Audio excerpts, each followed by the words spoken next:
High, আমি তন্মিতা। আর আজকে এই ভিডিওটিতে আমি তোমাদের সাথে শেয়ার করব আমার লাইফের প্রথম trekking experience which I did in Dzukou valley. এক্সাইটমেন্টে তো চলে এসেছিলাম ঠিকই, বাট ট্রেকিং এর শুরুতেই এমন লাগছিল আমার কি এখানে আসাটা ঠিক হলো। কারণ প্রথমে 2 কিলোমিটার উঁচু পাহাড় বেয়ে উপরে উঠতে হবে।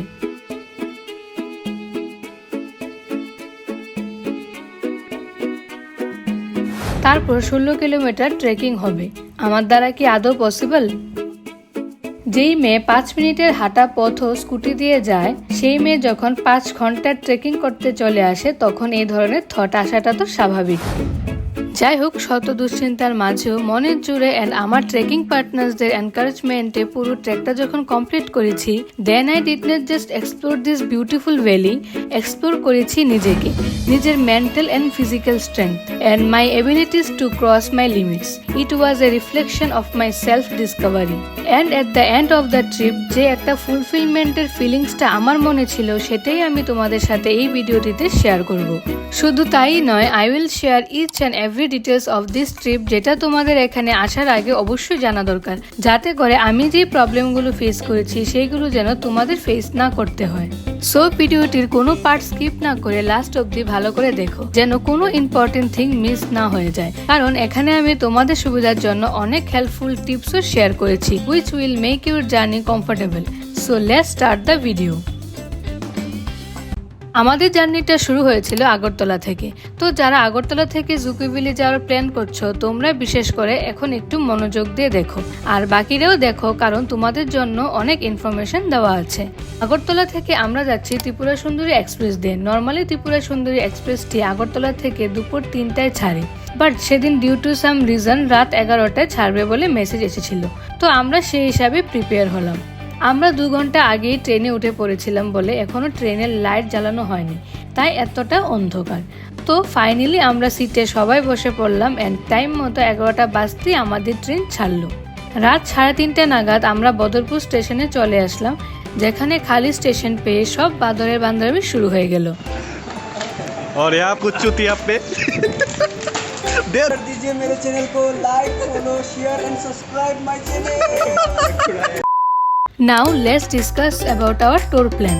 আমরা প্রথমে আগরতলা থেকে যাচ্ছি লামডিং। লামডিং থেকে আবার ট্রেনে করে আমরা যাব ডিমাপুর। আগরতলা থেকে যেহেতু লামডিং কাছে পড়ে, তাই আমরা লামডিং থেকে ডিমাপুরের ট্রেন নিয়েছি। তোমরা যদি অন্য স্টেট থেকে ট্রেন আর ফ্লাইটে আসো, তাহলে তোমাদের জন্য গুয়াহাটি উইল বি বেস্ট। তারপর গুয়াহাটি থেকে ডিমাপুর। আজকে আমরা ডিমাপুরে গিয়ে রাতটা স্টে করব and then next day full energy নিয়ে আমরা যাব ট্রেকিং এর জন্য। এখন আমরা খাওয়া দাওয়া করে নিই, কারণ একটু পরে আমাদের ট্রেন থেকে নামার সময় হয়ে যাবে। এরপর বাকি ডিটেলসটা ডিমাপুর গিয়ে তারপর দেখাচ্ছি। ড্রাই ফিশের ভর্তা, যেটাকে আমরা বলি শুটকি ভর্তা বা শুটকি চাটনিও বলতে পারি। তার সাথে আছে রুটি। এই রুটির টুকরোটা নিয়ে আমি অল্প করে লাগাবো। চিয়ার্স।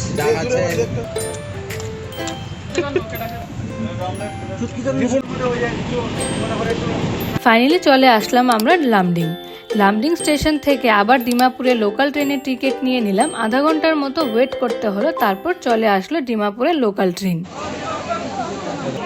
অ্যান্ড 1 ঘন্টার মধ্যেই আমরা ডিমাপুর চলে আসলাম। নেক্সট ডে হোটেল থেকে চেক আউট করে আমরা বেরিয়ে পড়লাম কোহিমার জন্য। আজকে প্রথমে আমরা যাব নাগাল্যান্ডের ক্যাপিটাল কোহিমা। তো আমরা চলে এসেছি ডিমাপুর মোটর স্ট্যান্ড। আমরা ডিমাপুর রেল স্টেশনের পাশেই হোটেল নিয়েছিলাম এন্ড মোটর স্ট্যান্ডও কাছাকাছি ছিল। লেট হয়ে যাওয়ায় আমরা বাস পাইনি। আমরা টোটাল 8 জন ছিলাম। তো এখান থেকে আমরা 2টো ট্যাক্সি বুক করে নিয়েছি আপ টু কোহিমা সিটির বিস্মা ভিলেজ। तो हम जाने वाले जोको वैली। कोई का दिल आहा जोका जोका, कोई का जान आहा जोका जोका, आवा आवा तुमसे है कुछ क्या जो जो जोका। ডিমাপুর থেকে কোহিমা যেতে 2.5 ঘন্টার মতো সময় লাগবে। সো এর মাঝে কোহিমা যাওয়ার আগে তোমাদের কিছু খুবই ইম্পর্টেন্ট ইনফরমেশন দিয়ে দিই about this trip, which can help you a lot. But তার বিনিময়ে এতটুকুই চাইবো, ভিডিওটি লাইক করে চ্যানেলটিকে সাবস্ক্রাইব করে দিও, তবেই আমি রেগুলার তোমাদের জন্য এই ধরনের ইনফরমেটিভ ট্রাভেল ভিডিওস বানাতে পারবো। কোনো কিছু জানার থাকলে কমেন্ট করে অবশ্যই জিজ্ঞেস করে নিও। I will definitely answer all of your questions. Dimapur থেকে কোহিমা যাওয়ার জন্য আমরা যেই ট্যাক্সিটি বুক করেছি তার ভাড়া ছিল 330 টাকা পার হেড। এটা একদম সিন্ডিকেটের ফিক্সড প্রাইস। আবার বাস ভাড়া 60 রুপিস অনলি। সকাল সকাল বের হয়ে গেলে আমরা বাসে করেই যেতে পারতাম, বাট আমাদের বেরোতে দেরি হয়ে যায় বলে আমরা বাসটা মিস করে ফেলি এন্ড 6 গুণ বেশি টাকা দিয়ে যেতে হচ্ছে। তো তোমরা চেষ্টা করো ডিমাপুর থেকে যত তাড়াতাড়ি পসিবল বের হয়ে যেতে, তাহলে খরচাও বাঁচবে এন্ড টাইম মতো ট্রেকিংটাও কমপ্লিট করতে পারবে। ডিমাপুর থেকে তোমরা ভালো কিছু খাবার, ড্রাই ফ্রুট এক্সেট্রা নিয়ে নিও, কারণ ওই সাইডে একটু খাবার দাবারের প্রবলেম হতে পারে। আর ট্রেকিং এর শেষে যে ডরমেট্রিতে স্টে করবে সেখানে খাবারের দাম অনেক বেশি আর ভালো কিছু পাওয়া যাবে না, সো এই জিনিসটা মাথায় রেখো। আর হ্যাঁ, নাগাল্যান্ডে সানডেতে অলমোস্ট সব কিছু বন্ধ থাকে, ইভেন কি একটা গাড়িও পাওয়া যায় না। So try to avoid Sundays in your travel dates. আরও কিছু হেল্পফুল টিপস আমি ডিসক্রিপশনে মেনশন করেছি, সেখান থেকে একটু কষ্ট করে নোট ডাউন করে নিও। আর আমার ইনস্টাগ্রাম পেজটি ফলো করলে সেখানেও তোমরা সব ডিটেলস পেয়ে যাবে। তোমরা যারা প্রথমবার ট্রেকিং এ যাচ্ছ, ভালোভাবে প্রিপেয়ার হয়ে যাওয়াটা ইম্পর্টেন্ট, না হলে অনেক কষ্ট হয়ে যায়। আর যদি এক্সপিরিয়েন্স ট্রেকার হো তাহলে তো আর কোনো চিন্তাই নেই, তোমরা আমার থেকেও আরো ভালো বুঝবে ব্যাপারটা। চলো, ফাইনালি 2 ঘন্টা পর আমরা চলে আসলাম বিস্মা ভিলেজ। এখান থেকে বেস পয়েন্ট অব্দি যাওয়ার জন্য আবার একটি গাড়ি নিতে হবে, যার ভাড়া চাইলো 1500 টাকা। মোটামুটি আধা ঘন্টার মতো লাগবে আমাদের বেস পয়েন্ট অব্দি যেতে, যেখান থেকে মেইন ট্রেকটি শুরু হবে। এই যে আমরা মেঘের ভিতর ঢুকছি, যেটা আমরা দূর থেকে দেখছিলাম সেটার ভিতরে এখন আমরা যাচ্ছি। এই যে আমরা আছি এখন মেঘের কোলে, দেখতেই পাচ্ছেন শুধু মেঘ আর মেঘ। হ্যাঁ, এখানে মেঘের কোলে রোদ হাসছে না, জানি না কখন হাসবে। এই হচ্ছে সেই বেস পয়েন্ট যেখান থেকে আমাদের আসল ট্রেকিং শুরু হবে।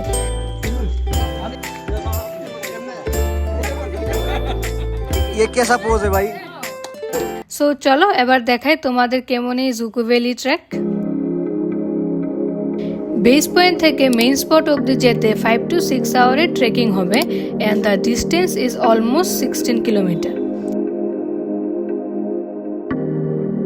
ট্রেকিং এর শুরুটা হবে এরকম একটা স্টিপ ক্লাইম্ব দিয়ে, যা একটি ডিপ ফরেস্ট দিয়ে পাস হয়।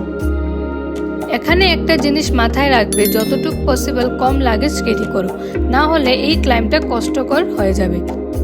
And yes, physical fitness is most important, otherwise মাঝপথেই ট্রেক ছেড়ে বাড়ি ফিরতে হবে। এই ট্রেলটা পাস হতে মোটামুটি ঘন্টাখানেক সময় নেবে। ফুল ট্রেকের 30% তোমরা এরকম পাবে, বাট 80% এনার্জি তোমাদের এখানেই দরকার পড়বে। সো একটু কষ্ট করে যদি এই জায়গাটা ক্রস করে নিতে পারো, তারপর যা দেখতে পাবে সেটা একটু পরেই দেখাচ্ছি। Just wait a minute.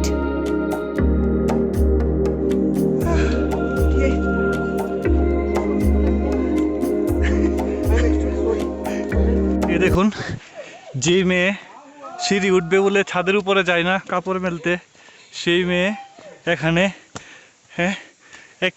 8 kilometre ট্রেকিংয়ের জন্য, তাও এইরকম রাস্তায় চলে এসেছে। এদেরকে আপনি কি বলবেন? এর জন্যই বলে নারী জাতিকে বোঝার কোনো ডিকশনারি নেই। এখানে আকাশ, মেঘ, স্থলভাগ সব এক হয়ে আছে, কিছুই বোঝা যাচ্ছে না কোনটা পাহাড়, কোনটা আকাশ, কোনটা স্থলভাগ। এখন আমরা জঙ্গল ট্রেলটি পার হয়ে চলে আসলাম একটি হিল টপে, যেখান থেকে এই যে ভিউটি পাওয়া যাচ্ছিল তার সব টায়ার্ডনেস একদম ভেনিশ করে দিয়েছে এমন লাগছিল।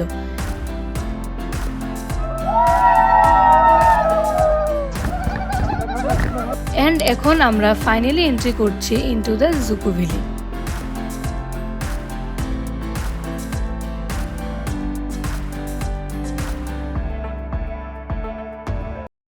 আমরা এইবার অনেক গাতন ঘুরছি ভাই, অনেকটা মাছ দিয়ে দিলে দিল না। আমি আজ কি দিয়া যাবো ওইটা দিয়া। হেরে যা, হেরে বাদ না বাতা। বাই ফললে বাজে ফস্ত না তো গেছিরা। বাতা আমরা। ডাইরেক্ট নরকে না, ডাইরেক্ট নরকের বাতা আমরা। 2452 metres above sea level north east ইন্ডিয়ার দুটি স্টেট নাগাল্যান্ড অ্যান্ড মণিপুরের near about 82 square kilometre area নিয়ে বিস্তৃত এই জুকো ভ্যালি, যার 70% এরিয়া রয়েছে মণিপুরে অ্যান্ড অনলি 30% এরিয়া আছে নাগাল্যান্ডে। But maximum people Nagaland side দিয়েই ট্রেকিং করে। ভ্যালিতে এন্টার করে ফেললে ট্রেকটি ইজি হয়ে যাবে, কারণ এরপরে একদম প্লেন রোড, মাঝে মধ্যে অল্প অল্প জায়গায় একটু বড় বড় পাথর ক্রস করতে হয়। এরপর পুরো ট্রেকটা খুব মজাদার, with a beautiful natural view of valleys covered with lush green mini bamboo like trees. ট্রেকিংয়ের সময় তোমরা raincoat and water protection for bags অবশ্যই ক্যারি করো, কারণ এখানে যে কোনো টাইমেই বৃষ্টি নেমে পড়ে। আর হ্যাঁ, তোমরা যেই টাইমেই আসো গরম কাপড় অবশ্যই নিয়ে আসবে, কারণ রাত্রে প্রচণ্ড পরিমাণ ঠান্ডা থাকে। আমরা যখন গিয়েছিলাম তখন মে মাস ছিল, এই টাইমেও ঠান্ডায় রাতে ঘুমাতে পারিনি। So keep this in mind.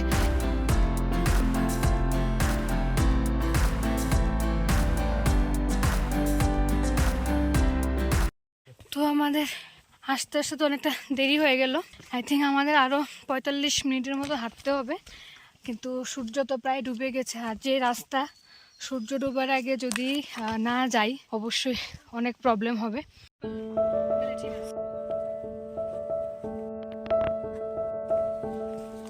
3 ঘন্টা হাঁটার পর অবশেষে আমরা চলে আসলাম সেই ডরমেট্রিতে, যেখানে আজকে আমরা স্টে করব। ভালোই অন্ধকার হওয়ার আগেই আমরা এই জায়গাটা চলে আসলাম। এখানে কিন্তু ইলেকট্রিসিটি নেই, so torch, power bank, candles etcetera অবশ্যই সাথে রেখো। আমরা এখানে বিছানা লাগিয়ে আমাদের জায়গা নিয়ে নিলাম। রাত্রের পরিবেশটা এখানে খুবই জমজমাট ছিল, সবাই মিলে নাচ গান বনফায়ার করে রাতটা বেশ ভালোই কাটলো। আজকে ভোর 5টায় আমরা উঠে পড়লাম। রাত্রে তো অন্ধকার ছিল বলে কিছু দেখতে পারিনি। তো এখন বলি কিছু কাজের কথা। ডরমিট্রিতে থাকার প্রাইস 100 টাকা করে পার পার্সন। যদি ঘুমানোর জন্য ম্যাট রেন্ট করো তবে 50 রুপিস এক্সট্রা। ব্ল্যাঙ্কেটও রেন্টে পাওয়া যায় 200 রুপিস। রাত্রে খাবারের ব্যবস্থাও আছে, বাট অনলি ডাল, ভাত অ্যান্ড আলু ভাজা 250 টাকা করে। ব্রেকফাস্টে ম্যাগি পেয়ে যাবে 80 রুপিস পার প্লেট। কিভাবে এখন পর্যন্ত আসতে হয় তা তো তোমরা দেখলেই। তা সত্ত্বেও এখানে এমন একটি অ্যারেঞ্জমেন্ট করা হয়েছে, সেটা সত্যি অনেক বড় ব্যাপার। সেই তুলনায় এই প্রাইস কিছুই না। আবার এখানে টেন্ট লাগিয়েও তোমরা স্টে করতে পারবে। ডরমিট্রি থেকে ভ্যালি আরো ভিতর পর্যন্ত যাওয়া যায়, যেদিকে একটি মিনি রিভার রয়েছে। তো এখন আমরা ওইদিকেই যাচ্ছি। তো এখানেই শেষ হলো আমাদের জুকো ভ্যালি ট্রেক। তো এখানে একটু সময় কাটিয়ে আজকে আমরা ফিরে যাব কোহিমা, এন্ড কালকে কোহিমার কিছু জায়গা ঘুরে আবার বাড়ি ফিরে যাব। সো আশা করি ভিডিওটি তোমাদের কাছে ভালো লেগেছে। So thank you so much for watching the video.